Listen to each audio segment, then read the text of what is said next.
Sa nakaraang video na iniligtas ng ating bida si Liu Munan sa pag-atake ni Zhang Tianlong.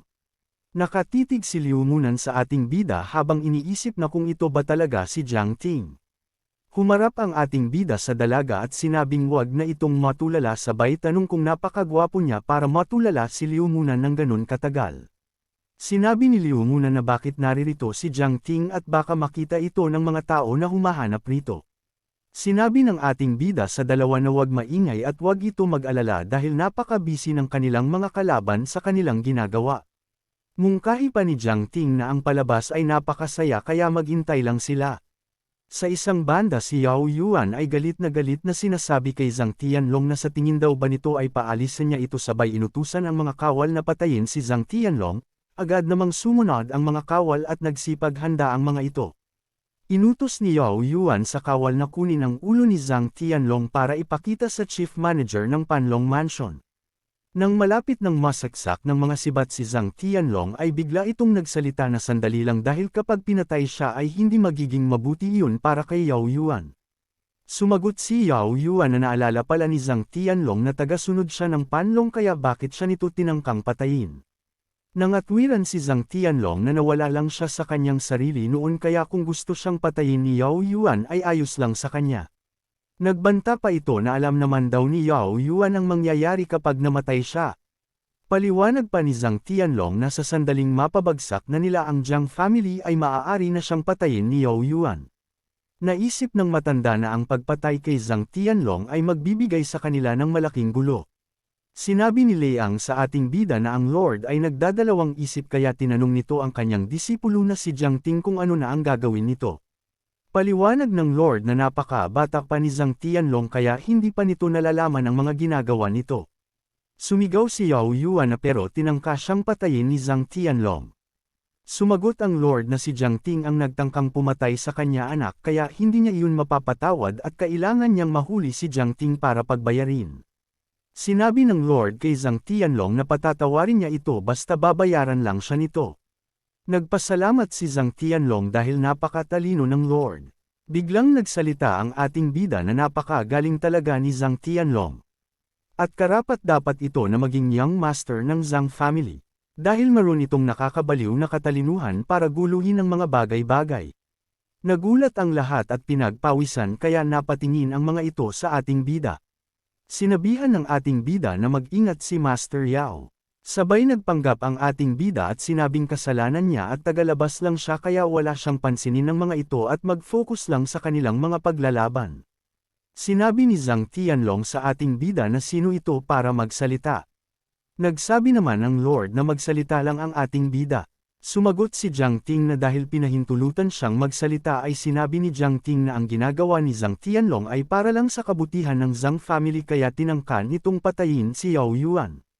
Sinabi pa ng ating bida ang gusto lang ni Zhang Tianlong sa kanilang Yao family ay ang kayamanan nito.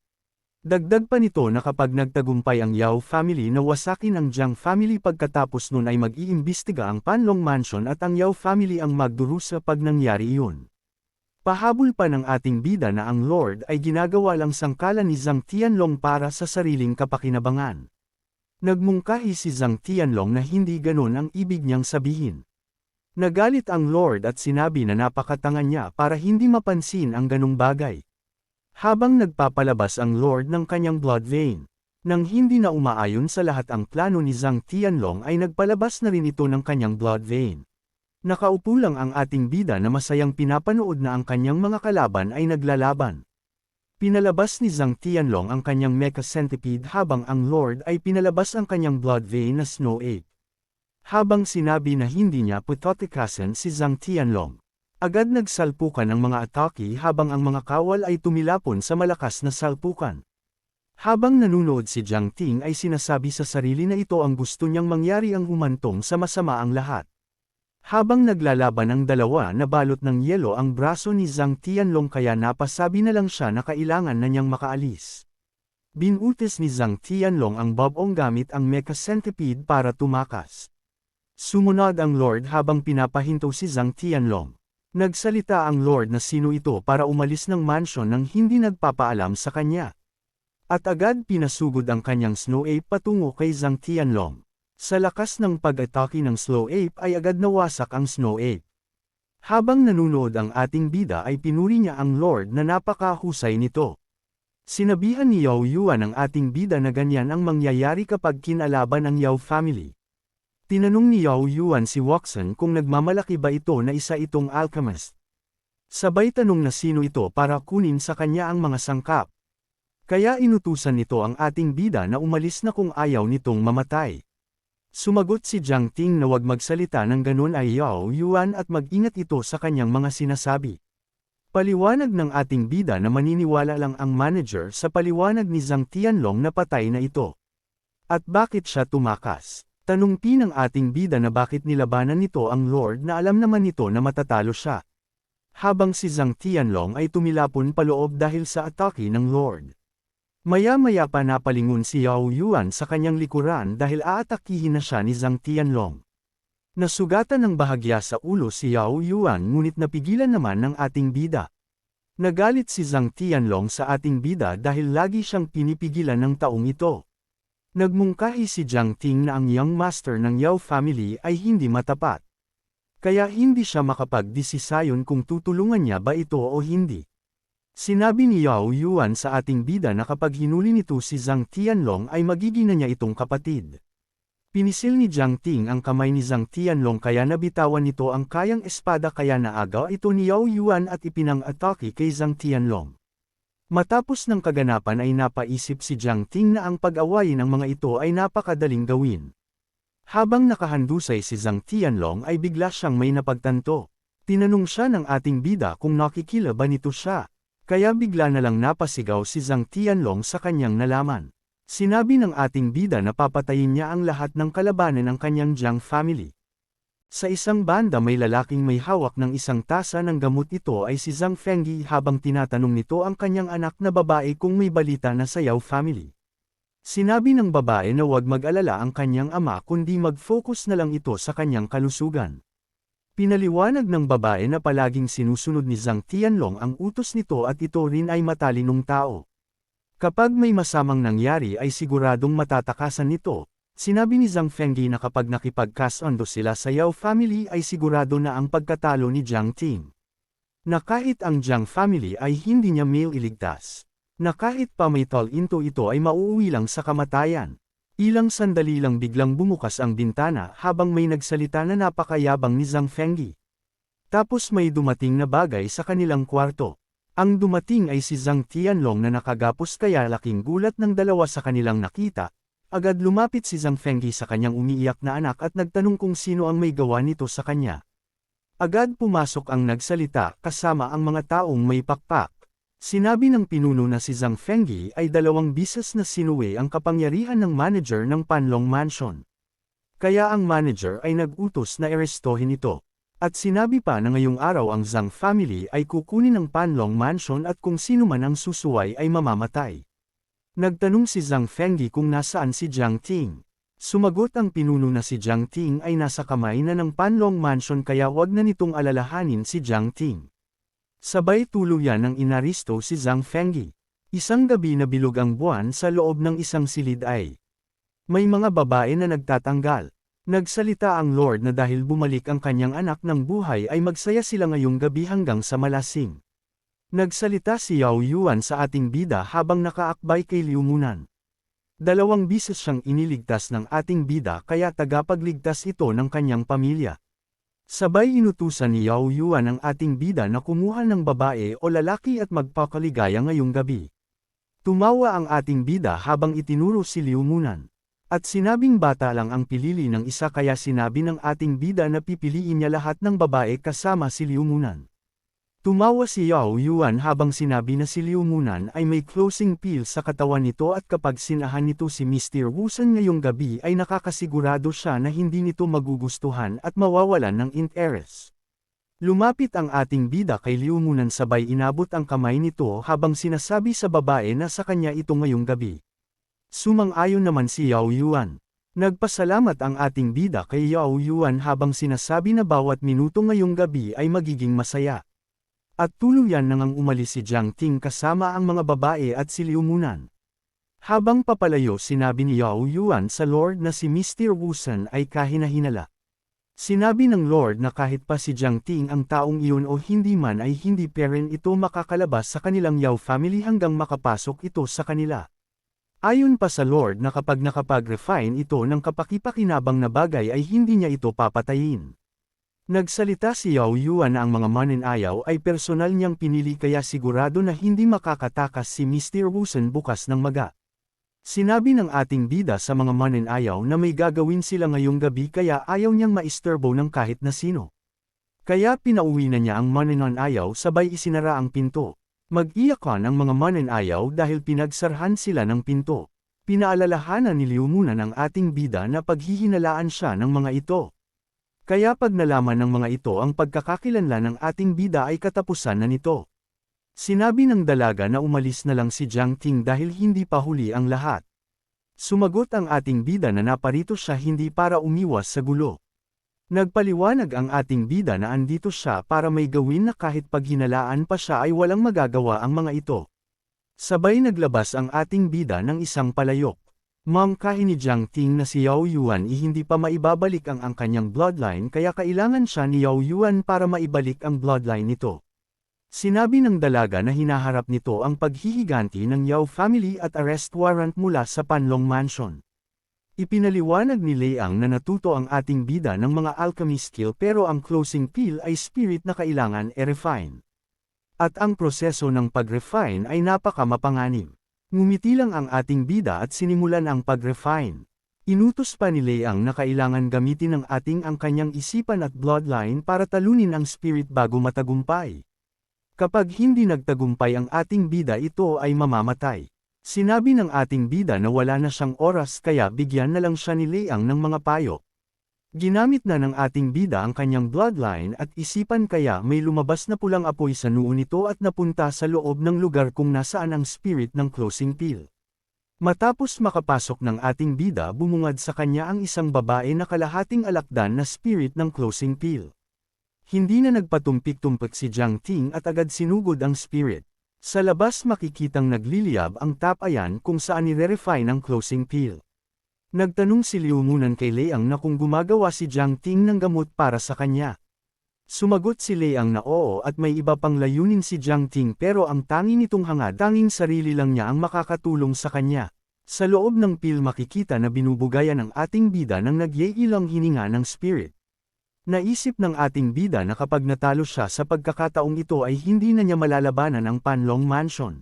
Sumugod ng mabilis si Jiang Ting sa spirit habang sinasabi na i-refine niya ito. Nagsalita si Leang na bumabalik na ang pill sa dati nitong anyo. Sa sobrang lakas ng pagliliyab ng tapayan ay nawasak ito. Matapos nun kinamusta ni Liu muna ng ating bida kung ayos lang ito. Sumagot ang ating bida na hindi niya na-control ang kanyang lakas kaya nangyari iyon. Biglang may ipinakita si Leang na pills at sinabing nagtagumpay ang ating bida at magagamot na si Liu Munan. Napatingin si Jiang Ting sa wasak na tapayan at napaisip kung may na-refine pa siyang isang bagay. Pinulot niya ito at gaya ng kanyang inaasahan ito ay ang blood essence. Natuwa ang lahat sa kanilang nakita. Naisip ng ating bida na sa mundong ito ang pinakamahalaga ay bloodline pero ang blood essence ay pinapalakas ang bloodline. At ang blood essence ay mas mahalaga pa sa kahit na anong uri ng pills. Napagtanto pa ng ating bida na ang dragon transformation ay sobrang epektibo sa mga alang-ineng sitwasyon. Natuwa si Leang dahil sa loob ng walang taon ngayon lang siya nakakita ng pag-refine ng blood crystal ng direkta. Mungkahi pa ng ating bida na mababaliw ang Lord ng Yao family pag nalaman nito na ang isang alchemist ay nagagawang makapag-refine ng blood crystal at sa pamamagitan nito nakokontrol niya ang Yao family sa gusto niya. Ngumiti ang ating bida at nagsalita na magintay lang at manood ang Panlong Mansion sa pag-akyat niya sa mga bagyo. Sa labas ng silid ni Jiang Ting makikita ang mga babae na naninigas na sa lamig ng panahon. Sinabi ng isang babae na inutusan silang imbestigahan ang ating bida pero hindi sila nito pinapasok. Ayon pa sa babae na sila ang 10 pinakasikat na bearang babae ng Juhuo City at wala pa sa kanila na nagtrato ng gaya ng pagtrato ni Jiang Ting. Napasabi na lang ang isang babae na paano sila inabandona ni Mr. Wusan. Dahil hindi na nila makakayanang pang tumayo sa labas ng ganito kalamang. Maya-maya pa nagbukas ang pinto ng silid ng ating bida at tumawa ito at sinabi sa mga babae na paumanhin sa pag-aantay dahil nag-focus siya pagre-refine. Kaya inihagis ng ating bida ang mga blood essence at sinabi ni Jiang Ting na tanggapin nila ang mga blood essence bilang kabayaran. Nagulat ang mga babae sa dami ng blood essence at sinabi pa ng isa na kahit magtrabaho sila ng habang buhay ay hindi sila makakabili ng isang piraso ng blood essence. Agad nag-agawa ng mga babae sa mga blood essence ngunit bumalik sa kamay ng ating bida ang lahat ng ito sabay ipinamahagi sa mga babae. Sinabi ng ating bida sa kanyang isip na umaasa siya sa mga babaeng ito. Pinuri ng mga babae ang ating bida dahil napakabait nito at mayaman. Naisip ni Liu muna na gumagawa ng paraan si Jiang Ting para mag-iimbestiga kaya hindi siya gagawa ng anumang gulo. Sa isang silid nag-uusap ang mag-ama at sinabi ni Yao Yuan sa Lord na ang tanging paraan para maibalik ang kanyang blood vein ay ang blood essence. Sinabi ng Lord na napakahigpit ng Panlong Mansion sa mga blood essence at binibili ng mga ito ang lahat ng blood essence sa whole market. Mungkahi pa ng Lord na ibinigay na niya lahat ng blood essence kay Yao Yuan pero hindi pa rin ito lumakas. Maya-maya pa ay may narinig silang ingay sa labas. Nagalit si Yao Yuan sa mga nasa labas dahil may ingay ang mga ito kaya pinagbantayan niya ang mga ito na kung gusto na nilang mamatay. Sumagot ang ating bida na kasalanan niya ang paggambala rito dahil naiinip lang siya kaya nakipaglaro siya sa mga babae. Maya-maya pa ay nakilala ni Yao Yuan ang mga hawak ng mga babae at ito ay ang blood essence na magbabalik ng kanyang nawalang blood vein. Sinabi ng ating bida sa kanyang isipan na lumapit si Yao Yuan dahil iniintay niya ito. Sumigaw si Yao Yuan at tumakbo habang natutuwa sa blood essence na kanyang nakita. Agad niyang inagaw sa babae ang blood essence habang sinabi sa babae na sino ito para hawakan ang blood essence. Agad namang itinago ng mga babae ang kanilang blood essence. Nagalit si Yao Yuan sa mga babae dahil itinatago sa kanya ang mga blood essence kahit nakita na niya ang mga ito. Sumagot ang babae na bakit kinukuha ni Yao Yuan ang kanilang blood essence dahil pinagtrabahuhan nila iyon at sinabing marami pa nito si Mr. Wusan. Mungkahi pa ng babae na kaya nitong mag-refine ng blood essence. Nagtanong si Yao Yuan kung totoo na kaya nitong mag-refine ng blood essence. Ngumiti lang naman ang ating bida. Naisip ng Lord na kaya pala ng taong ito na mag-refine ng blood essence kaya hahayaan nito na manatili sa kanyang Yao family kahit pa ito ay si Jiang Ting. Nagtanong naman si Yao Yuan kung marami pa itong blood essence at ibigay sa kanya ang mga ito. Agad kinapkapan ni Yao Yuan ang ating bida. Maya-maya pa nahulog ang mga blood essence mula sa ating bida. Natuwa naman ang Hangul dahil marami ang blood essence sabay tawa nito. Nagulat ang Lord at ang mga babae sa dami ng blood essence ni Mr. Wusan. Natuwa si Yao Yuan at maibabalik na ang kanyang bloodline at sinabi sa ating bida na tagapagligtas ito. Pinigilan naman ito ng ating bida sa pagpulot ng mga blood essence. Sinabi ng ating bida na napakaapurado nito hindi muna magtanong bago kunin sa kanya. Sinabi ng ating bida na kaya niyang mag-refine ng blood essence pero hindi niya bibigyan si Yao Yuan kahit na isang piraso. Dahil nalaman niya na inaalala ni Yao Yuan na siya si Jiang Ting at nagpadala pa ito ng tao para imbestigahan siya. Mungkahi ng ating bida na niligtas niya ito ng madaming bises pero hindi parent siya nito pinagkakatiwalaan kaya dito na niya tatapusin ang kanilang pagkakaibigan. Nagulat si Yao Yuan habang sinabi ng mga babae na labas sila sa usaping iyon saka nagsialisan. Sinabi ni Yao Yuan sa ating bida na may hindi lang sila pagkakaintindihan. Sumagot naman si Jiang Ting na aalis na siya at hindi niya bibigyan si Yao Yuan kahit na isang piraso. Pahabol ng ating bida na kapag gusto nito ay kailangan nitong lumuhod at humingi ng tawad sa kanya. Nagalit si Yao Yuan sa ating bida at sinabing kung sa tingin nito ay magagawa na ng ating bida ang lahat dahil alchemist ito ay nagkakamali ito. Sinabi pa nito na makakagawa ang kanilang pamilya para makahanap ng blood essence at ayon pa kay Yao Yuan na nasa teritoryo nila ang ating bida kaya tuturuan niya ito ng aral. Agad namang sinipa ng Lord ang kanyang anak at pinaluhod. Napatingin na lang si Yao Yuan sa ginawa ng kanyang ama. Humingi ng tawad ang Lord sa kapangahasan ng kanyang anak bilang walang ingat sa mga kinikilos nito bilang young master. Humingi ng tawad ang Lord sa ating bida dahil na-offend nila ito. Humiling ang Lord na manatili ito sa kanilang Yao family at mag-refine ng blood essence para sa kanila. Pangako ng Lord na kapag nanatili sa kanila ang ating bida ay sasambahin ito bilang isang elder at walang sino man ang makakapanakit dito. Hindi naman nagustuhan ng ating bida ang alok ng Lord kaya tumalikod ito at naglakad. Naisip ng Lord na ang blood essence lang ang makakapagbalik ng bloodline ni Yao Yuan at kapag naibinta niya ang mga blood essence sa mataas na halaga ay magkakaroon sila ng kayamanan mula rito. Sumigaw ang Lord na ibibigay niya ang kahit anong gusto ng ating bida basta manatili lang ito. Ibibigay niya ang natural treasure, cultivation resources at mga exotic beast. Pahabol pa na kunin ng ating bida ang lahat ng mayroon ng kanilang pamilya basta manatili lang ito. Natuwa naman ang ating bida at pumayag sabay ibinato ang isang supot ng blood essence sa Lord. Natuwa naman ang Lord sa ginawa ng ating bida. Habang naglalakad palayo si Jiang Ting ay sinabi sa kanyang isip na bukas na ang pintuan ng Yao family.